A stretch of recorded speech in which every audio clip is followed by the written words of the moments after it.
ஒரு 26 கம்பெனி மேலே வியாபாரம் செய்யக்கூடாதுன்னு சாங்ஷன்ஸ் போட்டிருக்காரு நம்ம ட்ரம்ப்பு. எதுக்காக? வாங்க அதை பற்றி தெரிஞ்சுக்கலாம். இந்த வாட்டி மாட்டின எலிகள் யார் அப்படின்னு பார்த்தோம்னா சைனா, யுஏஇ, ஹாங்காங்கு. இவங்கெல்லாம் தான் வந்து இந்த வாரத்தோடைய ஹைலைட்டு. அமெரிக்காவில் போன மாதம் ஃபுல்லாக இந்தியா, இந்த மாதம்லாம் இந்த நாடுகள். அதாவது கான்செப்ட் என்னென்னா, ஜூன் மாதம் ஜூலை மாதம் ஈரான் மேலே பயங்கர கடுப்பில் இருந்தது நம்ம அமெரிக்கா. அவனுக்கு ஏதாவது பண்ணுவானுங்களான்னு காத்துட்டு இருந்தானுங்க. பண்ணிங்கன்னா உடனே அட்டாக் பண்ணலாம் அப்படிங்கிற அளவுக்கு கப்பல்லாம் கூட பக்கத்தில் கொண்டு வந்து நிறுத்திட்டாரு நம்ம ட்ரம்ப்பு. ஈரான் லைட்டாக சுதாரித்து அப்போவே வந்து அவங்களோட அந்த மிலிட்ரி ஆக்டிவிட்டீஸஸ் எல்லாம் லைட் அப்படி கம்மி பண்ணி வச்சாங்க. அதனால அந்த டைமில் எஸ்கேப்பு. பட் மறுபடியும் இந்த மாதத்தில் மறுபடியும் ஆரம்பிச்சிருக்காரு நம்ம ட்ரம்ப்பு. எதனால ட்ரம்ப்புக்கு திடீர்னு இந்த ஒரு கடுப்பாச்சு அப்படின்னு பார்த்தீங்கன்னா, 2 நாளுக்கு முன்னாடி ஈரான் வந்து ஒரு ஸ்டேட்மெண்ட் விடுறாங்க. இத்தனை நாள் ஈரானில் டெவலப் பண்ணப்பட்ட மிசைல்கள் எல்லாம் 2200 கிலோமீட்டர் வரைக்கும் பாஞ்சு எந்த நாடாக இருந்தாலும் அட்டாக் பண்ணுற வல்லமை இருக்குது. அதாவது அவங்களோட பார்டர் லிமிட் வந்து மிசைல் எந்த ரேஞ்ச் வேணாலும் போகலாம், ஆனால் 2200 கிலோமீட்டர் வரைக்கும் தான் நாங்கள் சுடுவோம் அப்படின்னு அவங்களுக்கு ஒரு சட்டம் வச்சுருந்தாங்க. இப்போது இந்த கமேனி அப்படிங்கிற அந்த ஈரான் நாட்டு தலைவர் வந்து ஒரு ஸ்டேட்மெண்ட் விடுறாரு. இனிமேல் அந்த மிசைல்களுக்கெல்லாம் 2200 கிலோமீட்டர்னு ஒரு ரேஞ்சு வச்சுருந்தாங்கல்ல, அதையும் நாங்கள் தூக்குறோம். இந்த மிசைல்ஸ் எவ்வளோ தூரம் போய் அடிக்குமோ அவ்வளோ தூரமும் போகட்டும்.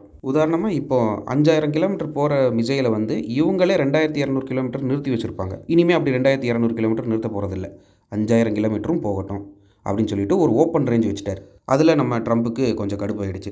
ஏன்? அந்த 5000 கிலோமீட்டர் ரேஞ்சுக்குள்ளே நம்ம இஸ்ரேல் நாடெல்லாம் வருது. அப்போது இஸ்ரேலும் அமெரிக்காவும் கொஞ்சம் நெருங்கிய நண்பர்கள் இல்லையா? அதிக வாய்ப்பு இஸ்ரேல் அட்டாக் பண்ணுறதுக்கு இருக்குது. அப்படிங்கிறதால நம்ம ட்ரம்ப் இம்மீடியட்டாக ஒரு சாங்ஷன் போடுறாரு.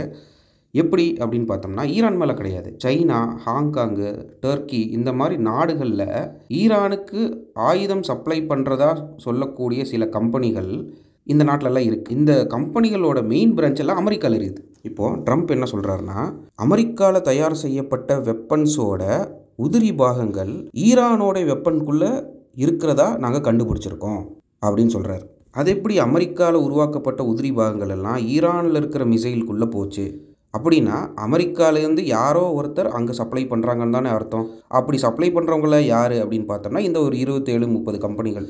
அதாவது ஏரோ அப்படிங்கிற ஒரு முக்கியமான ஒரு கம்பெனி இருக்குது. அந்த கம்பெனி தான் வந்து சைனாலேயும் இருக்குது, டர்க்கிலையும் இருக்குது, யூஏலையும் இருக்குது. ஸோ அமெரிக்காவில் இருந்து இந்த உதிரி பாகங்கள்லாம் இந்த நாடுகளுக்கு போய் இந்த நாடுகளில் இருந்து ஈரானுக்கு போகுது. ஸோ ப்ராக்ஸி வழியாக நம்ம கொண்டு போகிறோம். அப்படிங்கிறதால இந்த கம்பெனிகள் மேலே நான் சாங்ஷன்ஸ் போடுறேன், இனிமேல் இங்கே வந்து வர்த்தகம் செய்யவே கூடாது அப்படிங்கிற மாதிரி ஒரு ஸ்டேட்மெண்ட் போட்டு நிறுத்துறாரு நம்ம ட்ரம்ப்பு.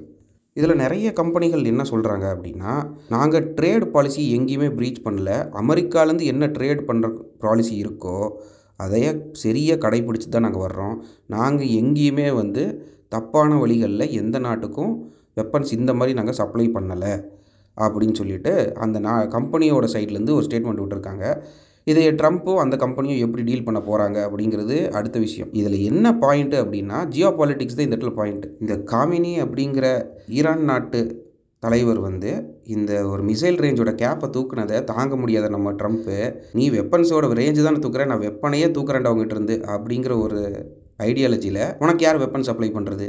நீயா வந்து ஒரு வெப்பனாக உருவாக்குறியா இல்லை வெளியிலேருந்து வாங்குறியான்லாம் தேடி கண்டுபிடிச்சி சப்ளை பண்ணுற சின்ன சின்ன ஸ்க்ரூவு, ஸ்பேனரு இதெல்லாம் விற்கிறவனெல்லாம் பார்த்து தூக்குறாரு நம்ம ட்ரம்ப்பு. இதில் காமெடியான விஷயம் என்னென்னா, நம்ம ட்ரம்ப் நினச்சிட்டு இருக்காரு வெப்பன்ஸ் அமெரிக்கா கிட்டேருந்து மட்டும்தான் ஈரான் வாங்குன்ட்டு. அவ்வளோ பெரிய ரஷ்யா நாடு பக்கத்தில் இருக்கும்போது எதுக்கு இவங்க போய் அமெரிக்காலேருந்து வாங்கணும்? சின்ன சின்ன ஏதாவது பாகங்கள் அங்கே போயிருக்கு, அதை தடுக்கிறதுக்காக இந்த தேவையில்லாத குட்டி குட்டி கம்பெனிஸ் எல்லாம் போட்டு வாங்குன்னு வாங்க வேண்டியது நம்ம ட்ரம்ப்போட வேலை.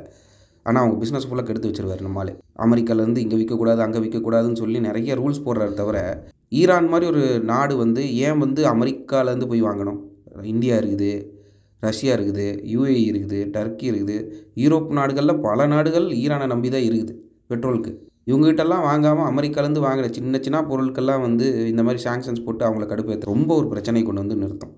ஸோ நீங்கள் சொல்லுங்கள் மக்களே, இந்த ஈரான் எடுத்த ஒரு ஸ்டாண்ட் மிசைல் கேப் ரேஞ்சை வந்து தூக்குனது சரின்னு நினைக்கிறீங்களா? அதே மாதிரி ட்ரம்ப் உதிரி பாகங்கள் சப்ளை பண்ணுற கம்பெனிஸ் மேலே போட்ட சாங்ஷன்ஸ் சரி அப்படின்னு நினைக்கிறீங்களா? உங்களுடைய தாட்ஸை கமெண்ட்ஸாக பதிவு பண்ணுங்கள். நன்றி.